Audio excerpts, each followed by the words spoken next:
The chandelier crashed to the floor at exactly 7:42 p.m., its crystal shards scattering across the mahogany like diamonds spilled from a broken promise. In the servants' quarters below, Selara Grenthall watched through the service window as Colorado Territory's most powerful families scrambled in their evening finest, their celebration crumbling as surely as the evidence now scattered across their dinner table. This is the story of how one house servant turned an anniversary dinner into a courthouse, and why her method for delivering justice would expose secrets that would shake the foundation of an entire territory. The year was 1852, and the corruption ran deeper than the silver mines that built their fortunes. Tonight, Selara would prove that sometimes the most devastating weapon isn't a gun or a blade. It's the truth, served at precisely the right moment to precisely the right people. Before we jump back in, tell us where you're tuning in from, and if this story touches you, make sure you're subscribed, because tomorrow I've saved something extra special for you. The year was 1852, and the Thornfield estate stood like a fortress of ambition against the backdrop of the Colorado Territory's rugged mountains. The scent of pine mixed with the acrid smoke from distant smelters, while wagon trains carved dusty paths through valleys that promised fortune to those bold enough to claim it. Inside the grand mansion, imported gaslights cast warm glows across walls lined with maps, marking silver claims that stretched from Denver to the Continental Divide. The estate belonged to Arendor Vallecrest, one of the territory's most influential mine owners, whose operations employed nearly half the men in the surrounding settlements. His wealth had been built on silver veins that seemed to run deeper than anyone had imagined, and his political connections reached all the way to Washington, where territorial governors sought his counsel on matters of statehood and federal mining rights. Today marked the 15th anniversary of Arendor's marriage to Rowena Dryleth Vallecrest, a union that had merged two of Colorado's most powerful mining families. 150 guests had traveled from across the territory, their carriages forming a procession of wealth that kicked up clouds of dust visible for miles. These were the men who controlled the silver trade, the territorial legislature, and the land grants that determined which settlements prospered and which withered away like tumbleweeds. Selara Grenthall moved through the bustling kitchen like a shadow, her work-hardened hands preparing delicacies that would grace tables she would never be invited to join. At 28, she possessed a sharp intelligence that had caught Rowena's attention years earlier, earning her a position as head house servant, a role that granted her access to conversations and correspondence that most domestic staff never witnessed. Her dark eyes held secrets that would have terrified the anniversary guests had they bothered to look beyond her deferential posture. The kitchen buzzed with controlled energy as 12 servants prepared the evening's feast under Selara's careful supervision. Steam rose from iron pots while the air filled with the aroma of roasted venison, honey-glazed ham, and the sourdough bread that had become a signature of frontier hospitality. But Selara's mind wasn't focused on the menu. For the past 6 months, she had been documenting a conspiracy that reached into every aspect of territorial governance, a systematic fraud that had cost dozens of small miners their claims and their livelihoods. Her position in the household had granted her access to private correspondence, financial records, and late-night conversations between Arendor and his associates that revealed the true scope of their operations. The Vallecrest mining empire wasn't built on superior prospecting or more efficient extraction techniques. It was built on forged documents, bribed territorial officials, and a network of corruption that allowed them to seize claims from legitimate miners who lacked the political connections to defend their rights. Families had been driven from their homes, their legal claims mysteriously voided by territorial courts that ruled consistently in favor of the larger mining interests. Selara had learned to read and write in secret, taught by Morel Corvain, an elderly woman who had once served as a governess before financial circumstances forced her into domestic service. Those clandestine lessons, conducted by candlelight after the household had retired, had given Selara the tools to understand the documents she encountered while cleaning Arendor's study and organizing Rowena's correspondence. The territorial mining laws were complex, full of provisions and procedures that were designed to favor those who understood the system. Arendor's associates had mastered these regulations, using technical violations and administrative delays to challenge legitimate claims while expediting their own applications through cooperative officials in the territorial government. Selara had discovered that Judge Gavril Droswin, who presided over most mining disputes in the territory, owned significant stakes in several of Arendor's operations. Sheriff Therick Corvors, responsible for enforcing claim boundaries and preventing illegal mining activities, received regular payments that far exceeded his official salary.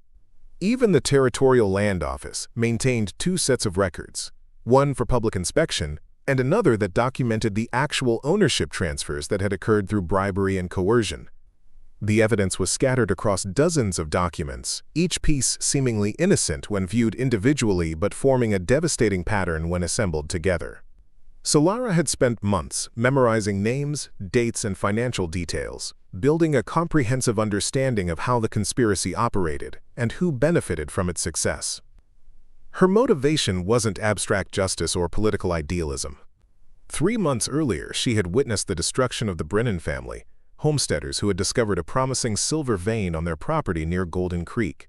Within weeks of filing their claim, the Brennans found themselves facing legal challenges that drained their savings and forced them to sell their land to Arendor's holding company for a fraction of its actual value. Selara had watched Thomas Brennan break down in tears as he signed the papers that transferred ownership of his family's future to the very people who had orchestrated his downfall. His wife, Lunara Feldren Brennan, had stood silently beside him, holding their infant son while their older boys tried to understand why their family was losing everything they had worked to build. The Brennans weren't unique. Selara's research had identified at least 30 similar cases over the past 5 years. A pattern of systematic theft that had transferred hundreds of thousands of dollars in mining rights from legitimate claimants to Arendor's expanding empire. The human cost was measured in families destroyed, communities abandoned, and dreams shattered by a legal system that had been corrupted beyond recognition. When Selara had tried to bring this information to the attention of federal authorities, she discovered that Arendor's influence extended even to the Territorial Marshal's office. Her carefully documented complaint had been dismissed as the fantasies of a disgruntled servant, and she had been warned that making false accusations against prominent citizens could result in serious legal consequences for herself. The anniversary dinner represented something more than a social celebration. It was a gathering of everyone involved in the conspiracy, an opportunity for the territorial elite to congratulate themselves on another successful year of systematic theft. The guest list read like a directory of corrupt officials, cooperative judges, and mining executives who had profited from the destruction of honest families. Selara understood that conventional approaches to justice had failed not because the evidence was insufficient, but because the entire system had been compromised. The courts, the law enforcement agencies, and the territorial government all served the interests of men like Arendor rather than the people they were supposed to protect. But the anniversary dinner would provide something that no courtroom could offer, an opportunity to present the truth directly to the people who had the power to expose it. Among the guests would be newspaper editors, federal officials visiting from Washington, and businessmen from Denver who competed with Arendor's operations and might be motivated to investigate his methods if they understood the scope of his corruption. The grand dining room had been transformed for the occasion, its long mahogany table set with imported china and crystal that reflected the light from the massive chandelier that dominated the space. The walls were lined with portraits of territorial pioneers and maps showing the extent of Arendor's mining claims, a visual representation of the empire built on stolen land and forged documents. As guests began arriving in their finest evening wear, Selara made final preparations for a presentation that would transform their celebration into something entirely different.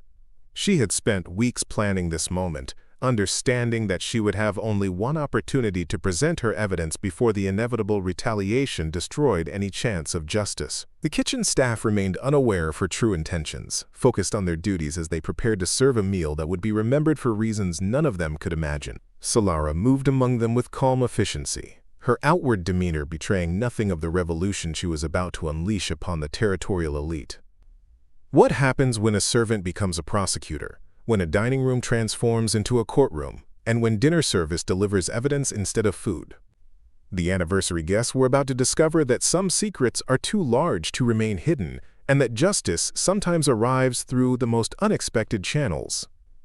The discovery that would change everything came on a cold February morning when Selara was organizing correspondence in Rowena's private study. A letter had fallen behind the writing desk, its official territorial seal catching her eye as she reached to retrieve it. The document was addressed to Judge Gavril Droswin, but its contents revealed a conspiracy that reached far beyond simple bribery or influence peddling.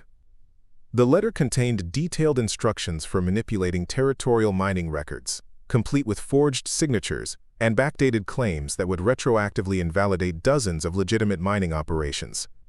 The scope was breathtaking. Entire communities were being systematically stripped of their rights through a coordinated effort that involved judges, territorial officials, and mining executives working in perfect synchronization. Preparing and narrating this story took us a lot of time, so if you are enjoying it, subscribe to our channel. It means a lot to us. Now back to the story. Celara's hands trembled as she read the careful instructions for creating fictional prior claims that would take precedence over legitimate filings. The document outlined a process where territorial clerks would insert fabricated records into official files, creating the appearance that Arendor's associates had established claims years before actual miners had arrived in the territory. The human cost of this deception was documented in chilling detail. The letter referenced families who would be displaced and communities that would be consolidated, as if the people involved were merely obstacles to be removed rather than human beings with legal rights and legitimate claims to their property. But it was the next document that revealed the true scope of the conspiracy. Hidden beneath routine correspondence, Celara found a ledger that tracked payments to territorial officials, complete with names, amounts, and specific services rendered. Judge Droswin received monthly payments of $200, far exceeding his official salary, in exchange for ruling consistently in favor of Arendor's interests.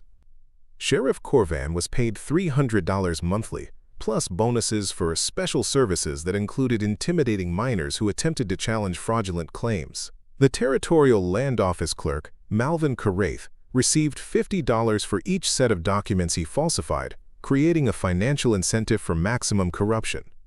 The ledger contained entries dating back 7 years, documenting systematic payments that totaled over $100,000 in bribes and kickbacks. Each entry was meticulously recorded, creating an undeniable record of the conspiracy that had stolen hundreds of mining claims from legitimate owners. Celara spent the following weeks carefully documenting every detail she could access, memorizing names and amounts while developing a comprehensive understanding of how the fraud operated. Her access to Arendor's study during her cleaning duties allowed her to photograph documents using a small camera she had purchased with her savings, creating physical evidence that could be presented to honest authorities if any could be found. The more she learned, the more devastating the scope of the conspiracy became. The territorial government had essentially been purchased by mining interests, creating a system where legal rights meant nothing and political connections determined everything. Small miners were not just being outcompeted. They were being systematically robbed through a legal system that had been corrupted beyond recognition. The emotional turning point came when Celara witnessed the destruction of the Morrison family, miners who had worked a claim near Central City for 3 years before receiving notice that their rights had been voided due to a, quote, prior claim that had mysteriously appeared in territorial records. Caelan Drovarn Morrison, a man who had risked everything to bring his family west, stood in Arendor's study pleading for mercy, while his wife Tavira Morwen Morrison waited outside with their 3 young ones. Celara listened from the adjacent room as Arendor calmly explained that the territorial courts had ruled against the Morrison claim, offering to purchase their equipment and remaining supplies for a fraction of their value. When Morrison protested that he had followed every legal requirement and filed all appropriate documents, Arendor suggested that perhaps he should have been more careful about researching existing claims before investing his family's savings. The cruelty was breathtaking in its casual indifference. Arendor wasn't just stealing the Morrison claim, he was destroying their lives while maintaining the pretense that legal processes were being followed. The man who had built his fortune on fraud was lecturing an honest miner about following proper procedures. That evening, Celara watched the Morrison family load their belongings into a single wagon, their dreams of prosperity reduced to whatever possessions they could carry. The expressions on their faces haunted her for weeks. The confusion of people who had followed every rule only to discover that the rules themselves were meaningless. The Morrison case wasn't unique. Celara's research revealed dozens of similar situations where families had been systematically defrauded through manufactured legal challenges. The Kellerman claim near Georgetown had been voided due to a surveying error that appeared in records 6 months after they had filed. The Patterson operation in Clear Creek was challenged based on territorial regulations that had been changed retroactively to invalidate their existing permits. Each case followed the same pattern. Legitimate miners would establish claims, invest their savings in equipment and development, then find themselves facing legal challenges based on documents that had been inserted into territorial records after the fact. The challenges always came from entities connected to Arendor's operations, and the territorial courts always ruled in favor of the mining conglomerates. Selara realized that she was witnessing something unprecedented in its scope and systematic nature. This wasn't simple claim jumping or occasional corruption. It was wholesale theft conducted under the pretense of legal procedure. The territorial government had been transformed into an instrument for transferring wealth from honest miners to a small group of connected insiders. Her attempts to seek justice through conventional channels had been systematically blocked. When she tried to present evidence to the territorial marshal, she was told that mining disputes were civil matters that should be resolved through the courts. When she approached the courts, she was informed that servants lacked standing to challenge legal proceedings involving their employers. The territorial newspaper editors proved equally unresponsive to her evidence. The Central City Herald was owned by investors who had financial relationships with Arendor's operations. The Denver Tribune received significant advertising revenue from mining companies and showed no interest in investigating stories that might threaten those relationships. Even the federal authorities seemed either compromised or indifferent to territorial corruption. The Regional Federal Marshal's office was located in Kansas, hundreds of miles from the Colorado Territory, and showed little interest in investigating complaints that involved complex mining law disputes. Selara's carefully documented evidence was dismissed as locally political matters that fell outside federal jurisdiction. The systematic nature of the corruption had created a perfect shield against accountability. Every institution that might provide justice had been either compromised through bribery or rendered ineffective through jurisdictional limitations. The conspiracy had grown so large and involved so many officials that exposing it would require extraordinary methods. Selara understood that conventional justice had failed, not because her evidence was insufficient, but because the entire system designed to provide justice had been corrupted. The courts served mining interests rather than legal principles. Law enforcement protected the conspirators rather than their victims. The press prioritized profitable relationships over investigative responsibility. But the anniversary dinner would provide something that no corrupted institution could offer: direct access to people who had the power and motivation to expose the truth. Among the guests would be federal officials from Washington who owed no loyalty to territorial authorities, newspaper editors from distant cities who competed with local publications, and businessmen who might benefit from seeing their corrupt competitors exposed. The challenge was presenting the evidence in a way that would be impossible to dismiss or suppress. Selara needed to create a situation where the truth would be revealed to multiple witnesses simultaneously, making it impossible for the conspirators to control the narrative or intimidate individual accusers into silence. She spent months developing a plan that would transform the anniversary celebration into an opportunity for justice. The dinner would bring together everyone involved in the conspiracy, along with people who had the power to expose them.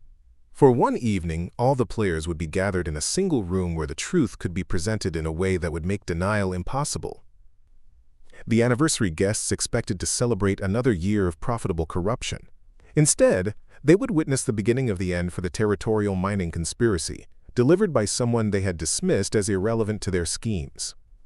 Selara's strategy required months of meticulous planning, beginning with a detailed analysis of every guest who would attend the anniversary dinner. She understood that success depended not just on presenting evidence, but on ensuring it reached people who had both the power and motivation to act on what they discovered. Her first breakthrough came through careful observation of Arendor's correspondence with federal authorities. Among the invited guests would be Congressman Lorik Venrith from Pennsylvania, who chaired the House Committee on Territories and had been considering Colorado's application for statehood. Venrith's attendance was designed to showcase territorial prosperity and political stability, but Selara realized he could become an unexpected ally if he understood the true nature of territorial governance. Also attending would be Judge Fendrell Caro from the Federal Circuit Court in Kansas, whose jurisdiction included appeals from territorial courts. Caro had the authority to investigate territorial judicial corruption and could order federal review of questionable mining claim decisions. His presence at the dinner was intended to demonstrate territorial cooperation with federal oversight, but Selara planned to provide him with evidence that would make such oversight urgently necessary. The guest list included newspaper editors from Denver, Kansas City, and St. Louis, men who competed with local publications and might be motivated to expose corruption that involved their territorial rivals. The mining executives attending represented companies that competed with Arendor's operations and could benefit financially from seeing his illegal advantages eliminated. Selara's plan centered on simultaneously presenting evidence to multiple witnesses in a way that would make suppression impossible.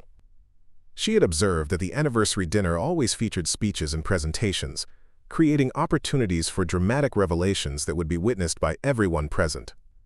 Her months of documentation had produced a comprehensive collection of evidence that proved the conspiracy's existence and identified everyone involved. She had photographed over 200 documents, memorized financial records detailing bribes and kickbacks, and mapped the network of relationships that enabled the fraud to operate without detection.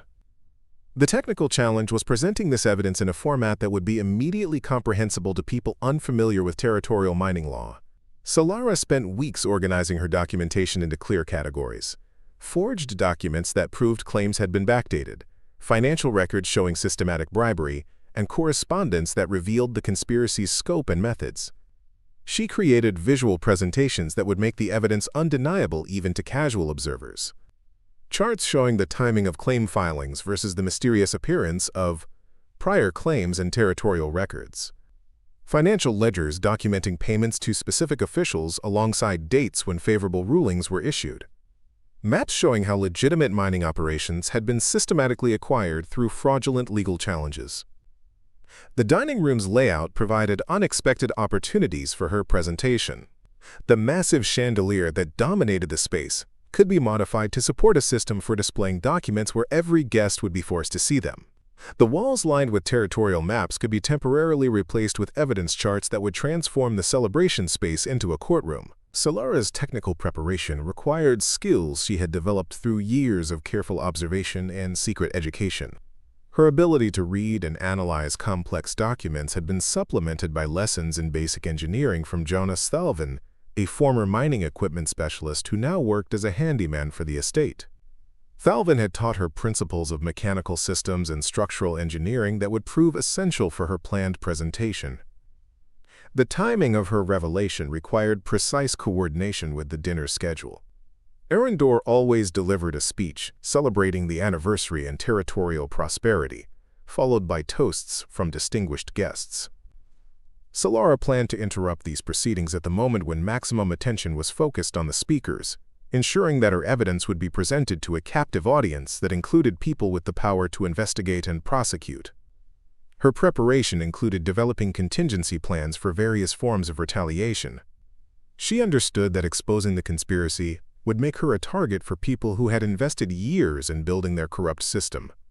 Safety preparations included securing copies of all evidence in locations outside the territory, and establishing contact with federal authorities who could provide protection if local law enforcement proved hostile. The psychological preparation proved as challenging as the technical aspects. Selara was preparing to destroy the lives and careers of people who controlled the territorial government, including individuals who could have her arrested, prosecuted, or worse. The courage required for such action had to be built gradually, through months of mental conditioning and moral certainty about the righteousness of her cause. Her motivation remained focused on the families who had been destroyed by the conspiracy.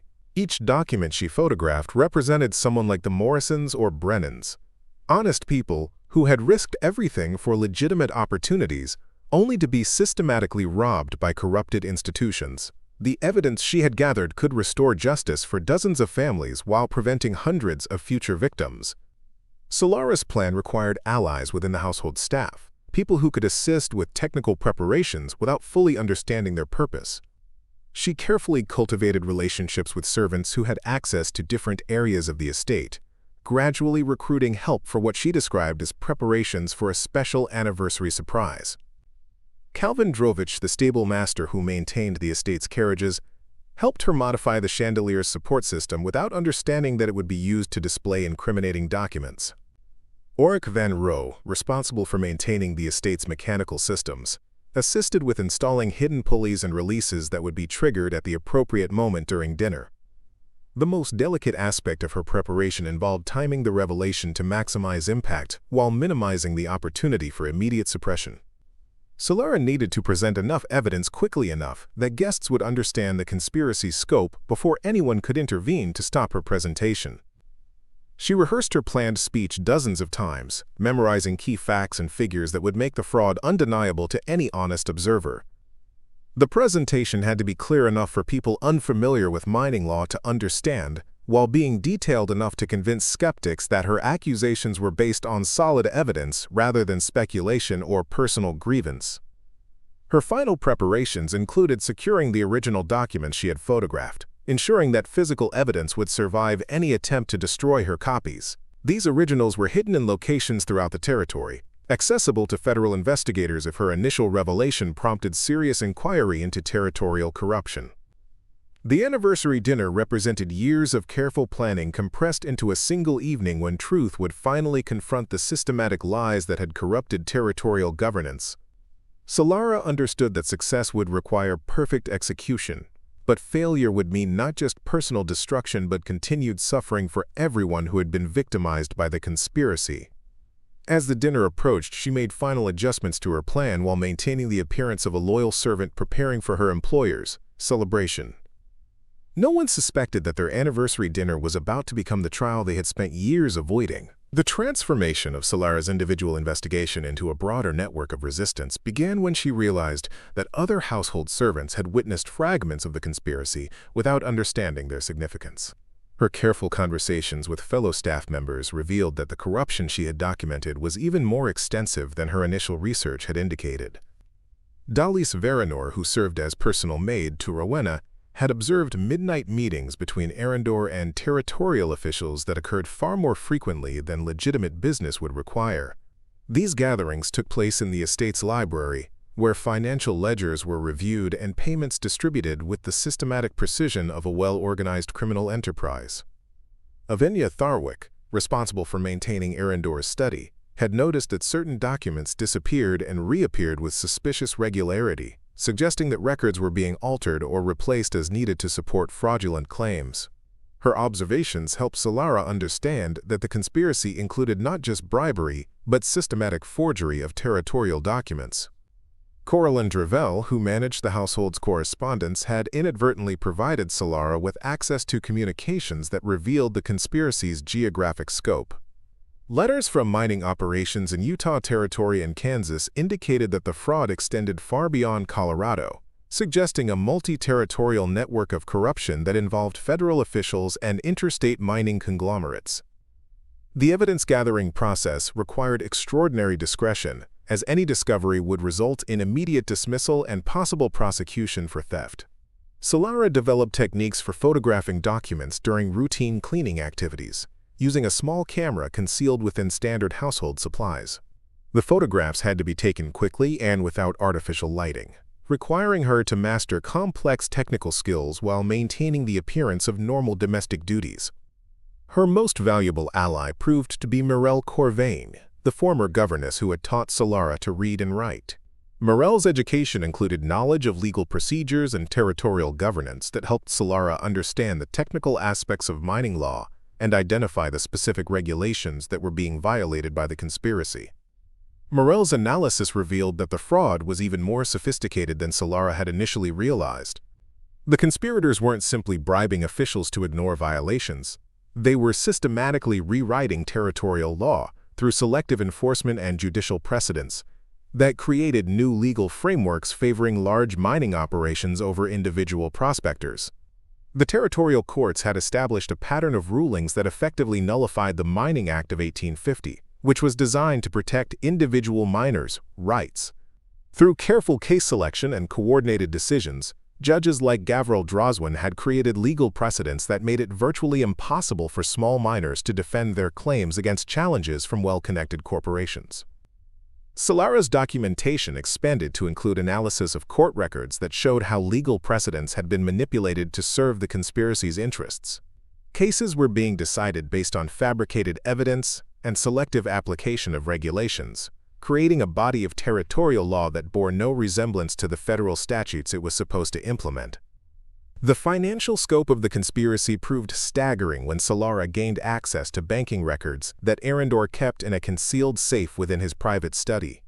The documents revealed that over the past 5 years, the conspiracy had transferred mining claims worth an estimated $2 million from legitimate owners to Arendor's network of associates.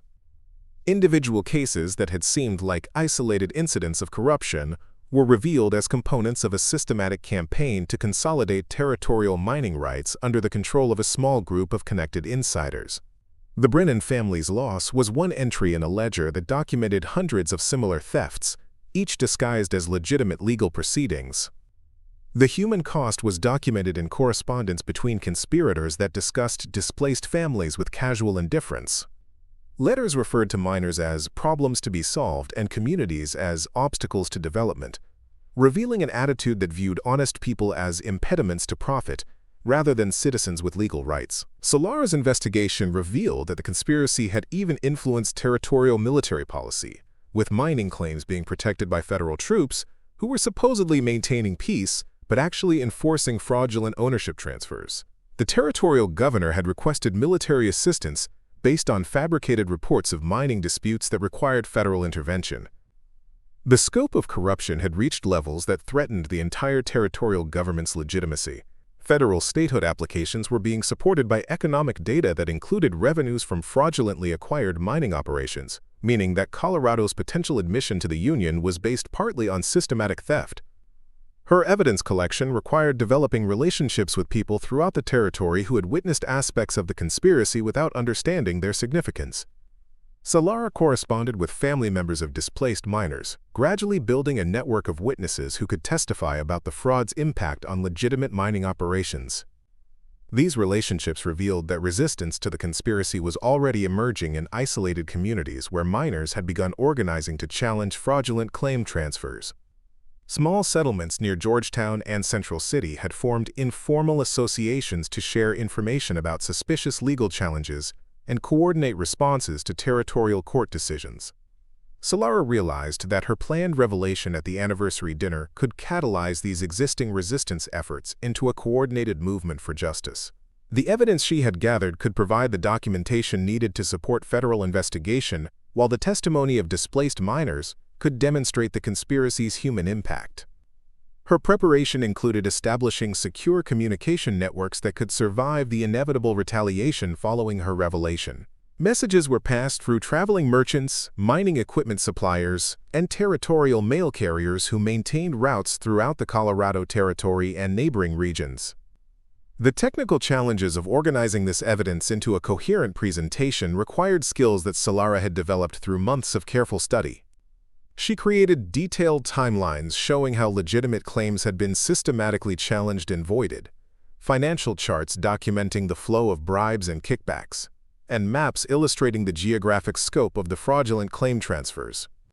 Each piece of evidence was cross-referenced with multiple sources to ensure accuracy and prevent challenges based on technical errors or incomplete documentation. Celara understood that the conspiracy's defenders would focus on any flaws in her presentation to discredit the entire revelation, making precision and thoroughness essential for success. Her final preparation involved creating redundant copies of all evidence and distributing them to trusted allies throughout the territory.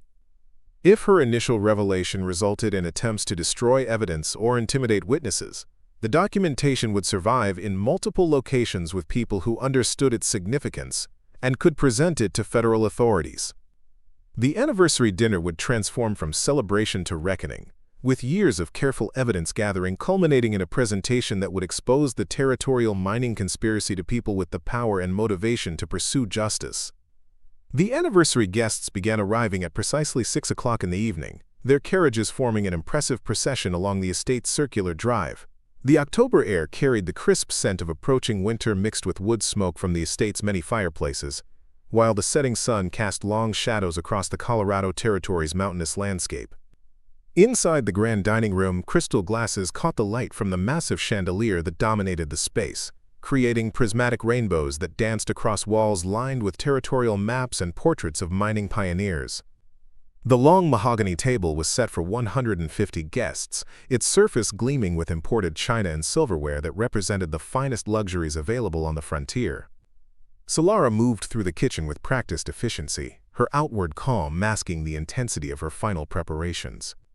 Her fellow servants remained focused on their assigned duties, unaware that their routine anniversary dinner service was about to become something extraordinary.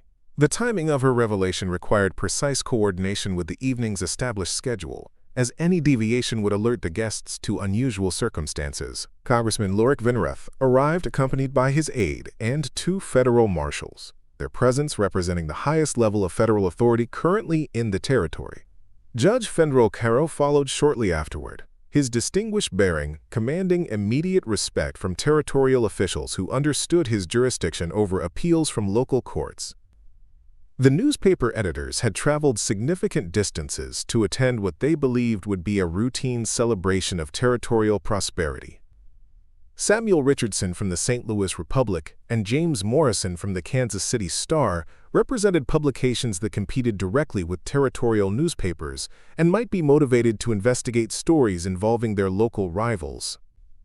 Arendor moved among his guests with the confidence of a man who controlled every aspect of his environment, greeting federal officials with appropriate deference while maintaining the comfortable authority of someone whose wealth and connections had made him virtually untouchable. His conversations focused on territorial development and mining prosperity, themes designed to impress federal visitors with Colorado's readiness for statehood. The cocktail hour proceeded according to established protocol, with guests discussing politics, mining developments, and business opportunities, while servants circulated with drinks and appetizers. Selara observed from the kitchen doorway, timing her movements to coincide with the established schedule, while making final adjustments to her prepared presentation. At precisely 7:30, guests were called to dinner, taking their assigned seats according to a carefully arranged seating chart that placed federal officials and visiting dignitaries in positions of honor near the head of the table. The territorial elite occupied the remaining positions, creating a gathering that represented everyone involved in the mining conspiracy, alongside people who had the power to investigate and prosecute them. The first course was served without incident, allowing guests to settle into comfortable conversation while Selara made final preparations for her planned intervention. The dining room's acoustics were excellent, ensuring that her words would carry clearly to every corner of the space when the moment arrived for her revelation. Arendor rose to deliver his traditional anniversary speech as the main course was being cleared, his words celebrating 15 years of marriage and territorial prosperity, while thanking guests for their support of mining development throughout Colorado. His remarks emphasized themes of progress and cooperation, painting a picture of territorial governance that bore no resemblance to the systematic corruption that Selara was prepared to expose.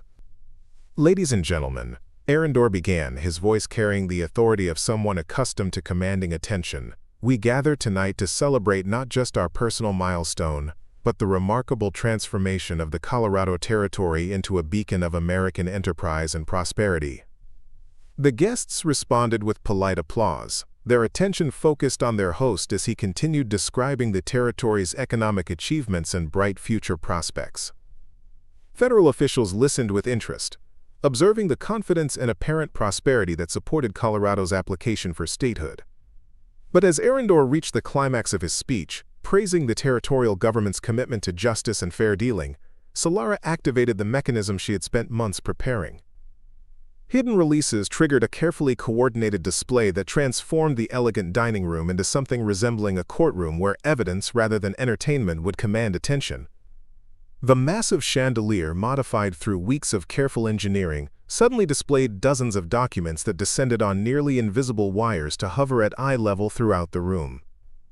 Financial ledgers showing systematic bribery, forged mining claims, and correspondence detailing the conspiracy's operations surrounded the startled guests like accusations materialized from the air itself.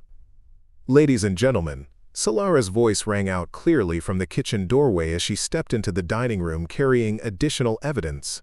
You are witnessing the true foundation of territorial prosperity, systematic theft disguised as legal procedure.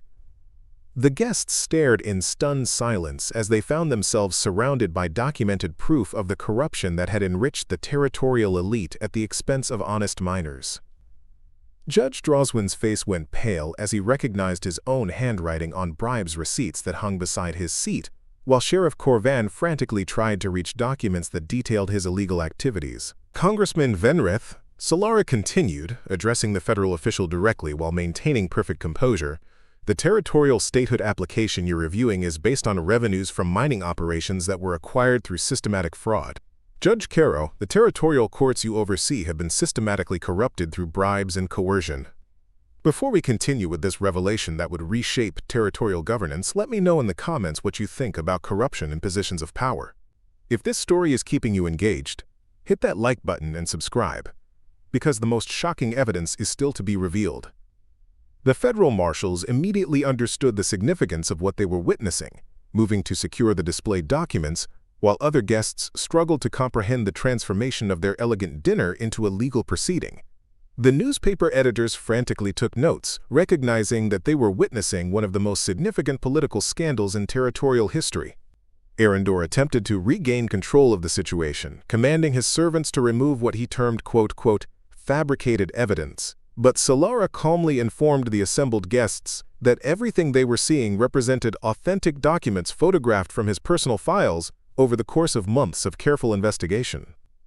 These financial records, she announced, pointing to ledgers that detailed systematic bribery, document payments totaling over $100,000 to territorial officials in exchange for favorable rulings in mining disputes. These forged claims show how legitimate miners' rights were voided through the insertion of fabricated documents into territorial records. Judge Caro immediately requested that the federal marshals secure all evidence pending a full investigation, his legal training recognizing the significance of what had been revealed. Congressman Venrith demanded to examine the documents relating to territorial statehood, understanding that federal policy decisions had been based on fraudulent information. The mining executives who had competed with Arendor's operations suddenly understood why their legitimate business practices had been consistently undermined by competitors who seemed to have impossible advantages in territorial courts. The newspaper editors recognized that they were witnessing the exposure of systematic corruption that would make national headlines. Chaos erupted as territorial officials attempted to leave the dining room only to find federal marshals blocking their exit while securing evidence that would support the largest political corruption investigation in territorial history. The anniversary celebration had indeed transformed into a courtroom, but the defendants were discovering that their carefully constructed system of protection had collapsed in a single evening. Selara stood calmly in the center of the transformed dining room, surrounded by the evidence she had risked everything to gather and present. The truth had finally confronted the systematic lies that had corrupted territorial governance, and justice was about to be served to people who had spent years believing themselves immune from accountability. The silence that followed Selara's revelation lasted only seconds before the dining room erupted into controlled chaos. Federal Marshal Rowan Straven immediately began securing the suspended documents while his partner moved to prevent anyone from leaving the premises. The evidence hanging throughout the room created an almost surreal atmosphere, as if the very air had become thick with accusations that could no longer be ignored or dismissed.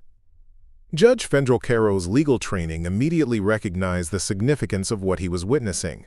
His first action was to formally request that the federal marshals treat the entire estate as a crime scene, ensuring that no evidence could be destroyed or tampered with during the inevitable investigation that would follow.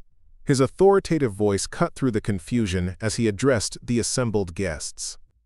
Ladies and gentlemen, what we have witnessed tonight constitutes evidence of systematic federal crimes involving territorial governance and interstate commerce. I am ordering that all documents be preserved and that no one leave these premises until preliminary statements can be taken. His words carried the weight of federal authority that superseded any territorial jurisdiction. Congressman Lorik Venrith stood frozen beside his chair, his mind racing through the implications of what had been revealed. As chairman of the House Committee on Territories, he had been prepared to recommend Colorado's admission to statehood based on reports of stable governance and economic prosperity. The evidence surrounding him suggested that his committee's decisions had been based on systematic fraud that reached the highest levels of territorial administration. Mr. Venreth's voice carried a tone of barely controlled anger. If these documents prove authentic, your territory's application for statehood has been supported by fraudulent financial data. The federal government has been considering admission based on mining revenues that were acquired through systematic theft. Arendor attempted to maintain his composure while frantically calculating his options. Years of carefully constructed political relationships and financial arrangements were collapsing around him as federal officials examined evidence that documented every aspect of his illegal operations.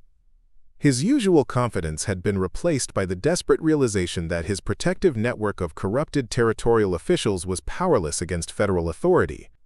Congressman, I assure you these documents have been fabricated by a disgruntled servant seeking to damage our territorial reputation, quote, Arendor protested, gesturing toward Selara with the dismissive attitude he had always shown toward domestic staff. Surely you cannot take seriously the accusations of someone with obvious motives for creating false evidence. But Selara's calm response immediately undermined his defense. Mr. Valcrest, these photographs were taken using your own camera, which is currently locked in your study safe, along with the original documents. The federal marshals are welcome to verify the authenticity of every piece of evidence I have presented. The newspaper editors had overcome their initial shock and were frantically documenting everything they witnessed. Samuel Richardson from the St. Louis Republic understood that he was witnessing the exposure of territorial corruption that would make national headlines, while James Morrison from the Kansas City Star recognized that this story would provide his publication with a significant competitive advantage over territorial newspapers that had been compromised by their financial relationships with mining interests. Richardson approached Judge Caro with professional urgency. Your Honor, I represent a publication with no financial ties to territorial mining operations. I request permission to document these proceedings for public distribution, as the citizens of Missouri have invested significantly in territorial development based on official reports that may have been fraudulent. Judge Gavril Droswin, whose name appeared prominently on multiple bribery receipts hanging near his seat, made a desperate attempt to leave the dining room, only to find his path blocked by federal marshals who had been instructed to prevent anyone from departing. His face had gone ashen as he recognized his own handwriting on documents that proved his systematic corruption over a period of several years. This is an outrage, Droswin stammered, his usual judicial authority replaced by the defensive tone of someone whose criminal activities had been exposed. I demand to know by what authority these federal officers are detaining territorial officials in the performance of their legitimate duties. Marshal Straven's response was immediate and definitive. By the authority of the United States Constitution, which grants federal jurisdiction over territorial governance and interstate criminal conspiracies, you are being detained as a material witness in a federal investigation of systematic corruption involving territorial courts and mining rights. Sheriff Therick Corvan had remained silent since the evidence was revealed, his law enforcement training telling him that resistance would only worsen his legal situation. The documents clearly showed that he had received substantial payments for services that included intimidating legitimate miners and enforcing fraudulent claim transfers. His years of experience in territorial law enforcement had taught him to recognize when a situation was beyond salvage.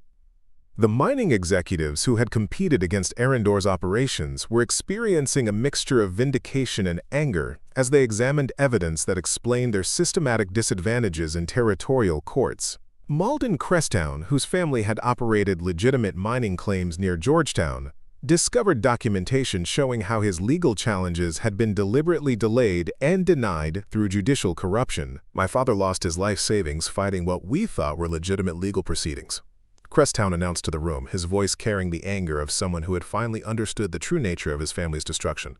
These documents prove that every challenge we faced was orchestrated through bribery and fraud. The Territorial Land Office clerk, Malvin Korath, had been attempting to blend into the background since the revelation began, but his distinctive appearance made concealment impossible. The evidence clearly showed that he had received payments for falsifying territorial records, including the insertion of backdated claims that had been used to invalidate legitimate mining operations throughout the territory.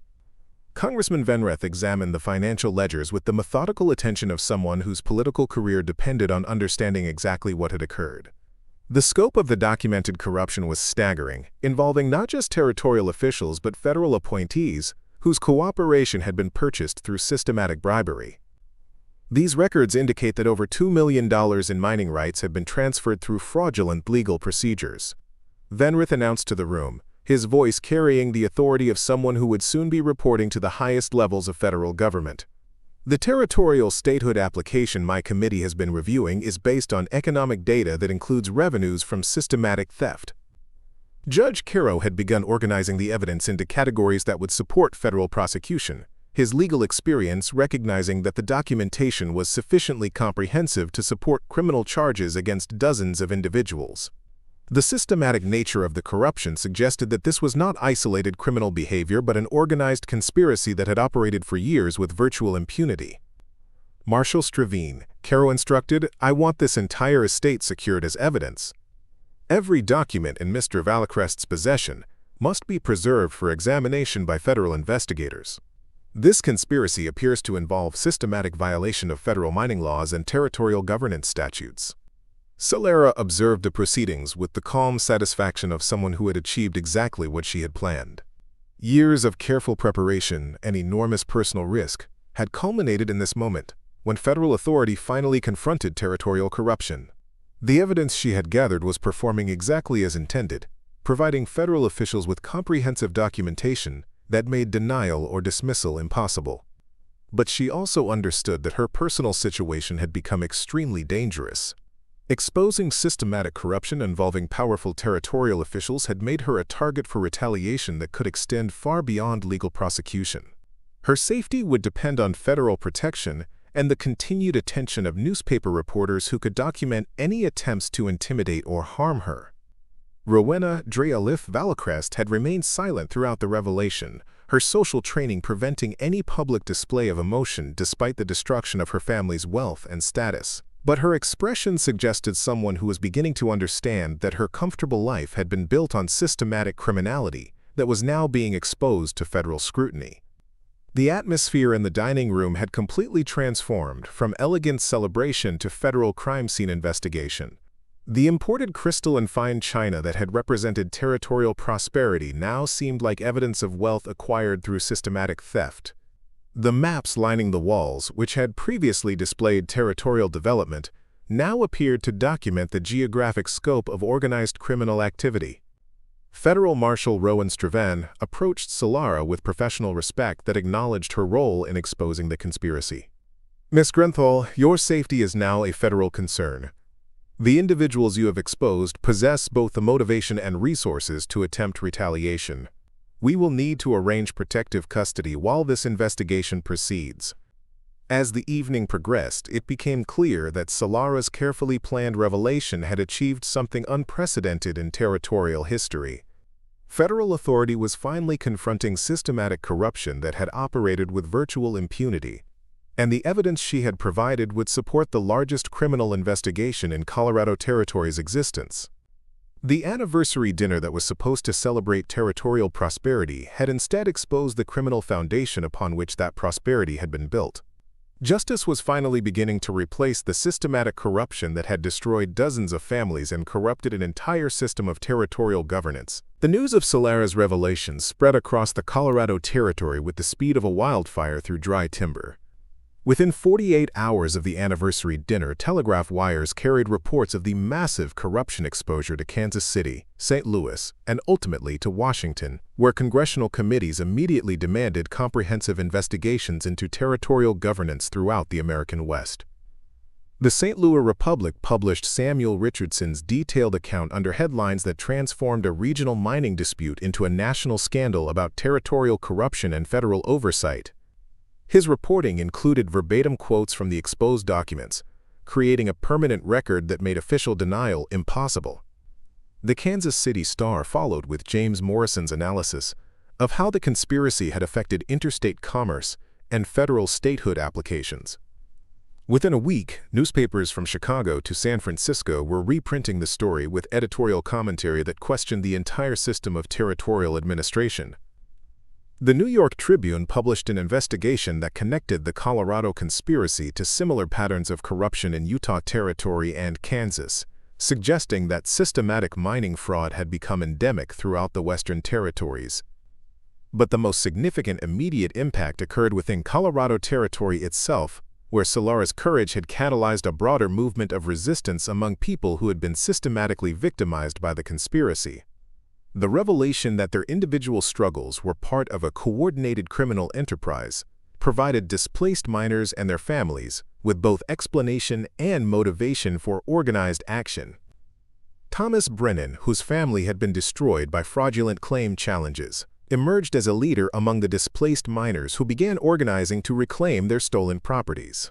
The evidence that Selara had provided included specific documentation of how his claim had been fraudulently voided, giving him legal grounds to challenge the territorial court decision that had ruined his family. "For 3 years we thought we had failed because we didn't understand the legal system," Brennan announced at a gathering of displaced miners in Georgetown. "Now we know that the system itself was designed to steal from honest families. We have the evidence to prove our claims were legitimate, and we have federal authorities who are finally willing to listen." The mining communities that had been systematically targeted by the conspiracy began coordinating their legal challenges through informal networks that shared information and resources. What had been isolated individual struggles against seemingly impossible odds transformed into organized resistance, supported by documented evidence and federal protection. Judge Fendrell Caro's federal investigation expanded rapidly as more evidence emerged from sources throughout the territory. Selara's documentation had provided the foundation, but her revelation had encouraged others to come forward with additional proof of systematic corruption. Territorial clerks who had been coerced into falsifying records began cooperating with federal investigators in exchange for immunity from prosecution. The scope of the investigation soon extended beyond Colorado territory as federal authorities discovered evidence of similar conspiracies in neighboring territories. Correspondence found in Arendor's files revealed connections to mining operations in Utah Territory, Kansas, and New Mexico, suggesting that systematic fraud had been coordinated across multiple territorial jurisdictions. Congressman Venrath's committee suspended all territorial statehood applications pending comprehensive review of territorial governance throughout the American West. His report to Congress documented how federal policies had been based on fraudulent information provided by corrupted territorial officials, leading to a complete re-evaluation of territorial administration procedures. The evidence discovered in Colorado Territory suggests that systematic corruption may be endemic throughout our territorial system, Venrath reported to the House of Representatives. Federal oversight mechanisms have proven inadequate to detect or prevent organized criminal conspiracies that have operated for years with virtual impunity. The response from Washington was swift and comprehensive. President Pierce ordered federal marshals to establish permanent offices in all Western territories, with specific mandates to investigate mining claim disputes and territorial court decisions. New federal regulations required territorial officials to submit detailed financial disclosures and prohibited private business relationships that could create conflicts of interest. But perhaps the most significant change was cultural rather than legal. Selara's courage in exposing the conspiracy had demonstrated that systematic corruption could be challenged successfully by people with limited resources but unlimited determination. Her example inspired similar acts of resistance throughout the territories, as other domestic servants, clerks, and ordinary citizens began documenting and exposing corruption in their own communities. In Salt Lake City, a territorial clerk named Visira Helcourt revealed systematic manipulation of land office records that had transferred thousands of acres from legitimate homesteaders to connected speculators. Her evidence, presented using methods inspired by Selara's dramatic revelation, led to federal investigation of Utah Territorial Land Administration. A similar exposure occurred in Kansas Territory, where Lysen Mortrol, a court stenographer, documented how judicial decisions had been systematically influenced by bribes and political pressure. Her careful documentation of altered court records provided federal authorities with evidence of corruption that reached the territorial Supreme Court. The network of resistance that emerged following Selara's revelation operated through informal communication systems that connected domestic workers, territorial employees, and ordinary citizens throughout the American West. Information about suspicious activities was shared through traveling merchants, territorial mail carriers, and religious gatherings that provided cover for coordinated resistance activities. These networks developed techniques for documenting corruption that built upon Selara's methods while adapting to local circumstances. Hidden cameras, concealed recording devices, and systematic copying of official documents became standard tools for ordinary citizens who had decided that systematic corruption required extraordinary responses. The territorial elite quickly discovered that their comfortable assumption of domestic invisibility had become a fatal vulnerability. Servants who had been dismissed as incapable of complex thought or coordinated action proved to be formidable opponents who understood their employers' weaknesses better than the employers understood their servants' capabilities. Arendor Valcrest's financial empire collapsed within months as federal investigations revealed the fraudulent foundation of his mining operations. Legitimate miners began successfully challenging fraudulent claim transfers, supported by federal authorities who now possessed comprehensive evidence of systematic corruption. His political influence evaporated as territorial officials distanced themselves from someone whose criminal activities had been exposed to national scrutiny. Judge Gavrel Drozwin was removed from office and faced federal prosecution for systematic judicial corruption. Sheriff Therick Corvan lost his position and was arrested on charges of extortion and conspiracy. The Territorial Land Office was placed under direct federal supervision, with all previous decisions subject to review and possible reversal. The economic impact extended far beyond individual prosecutions, as federal investigations revealed that territorial mining revenues had been systematically inflated through fraudulent claim transfers and manipulated production reports. Colorado's statehood application was indefinitely postponed pending comprehensive reform of territorial governance structures. But the most lasting impact was the transformation of power relationships throughout the American West. The comfortable assumption that territorial elites could operate with impunity had been shattered by evidence that ordinary people possessed both the intelligence and determination to expose systematic corruption. The invisible had become visible, and their visibility had proven more dangerous than anyone had imagined.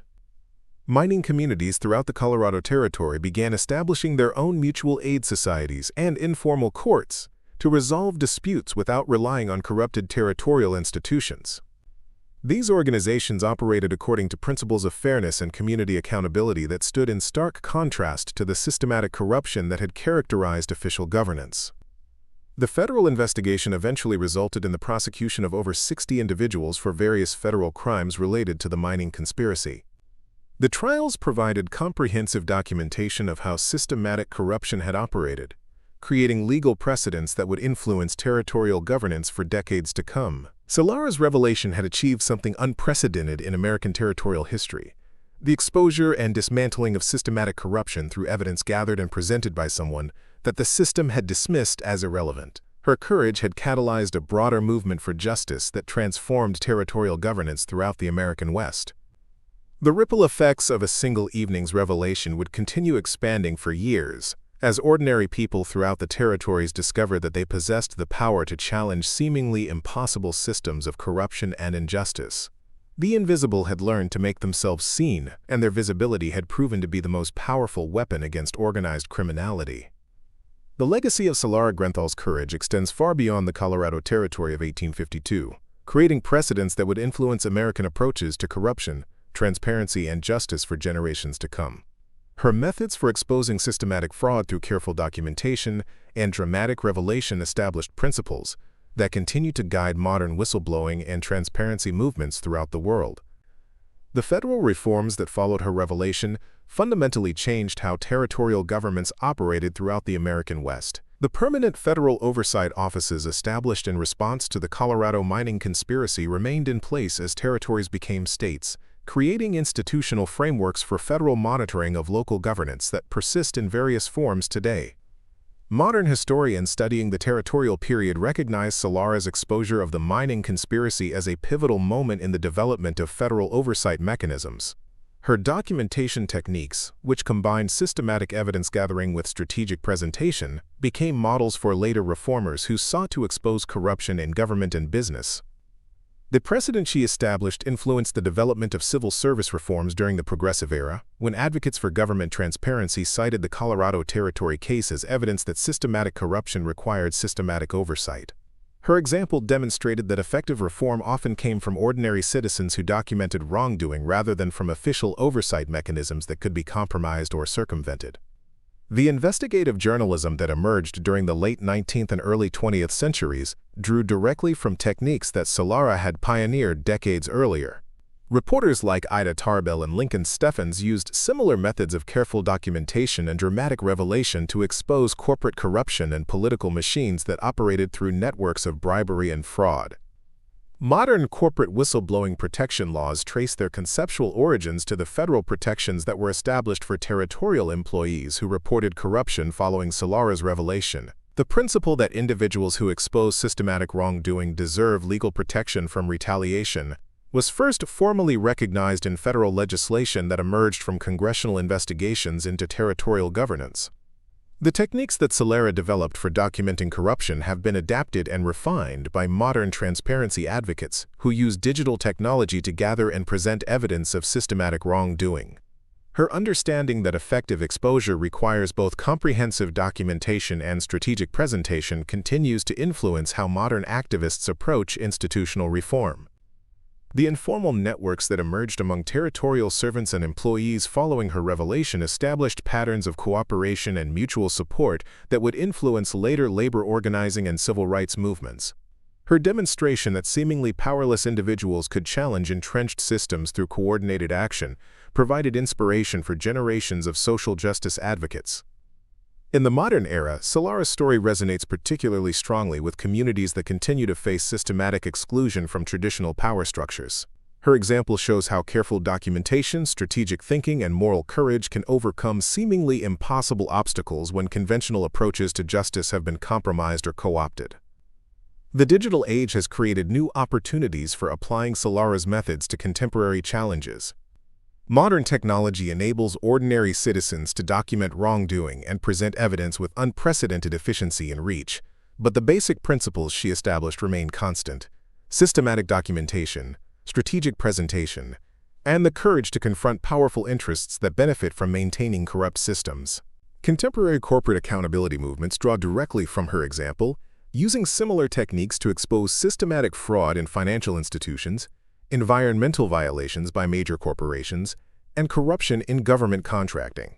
The fundamental insight that ordinary employees often possess the best access to evidence of systematic wrongdoing continues to drive modern transparency initiatives. Her story has particular relevance for understanding how domestic workers, service employees, and other traditionally invisible members of society can document and expose abuses of power.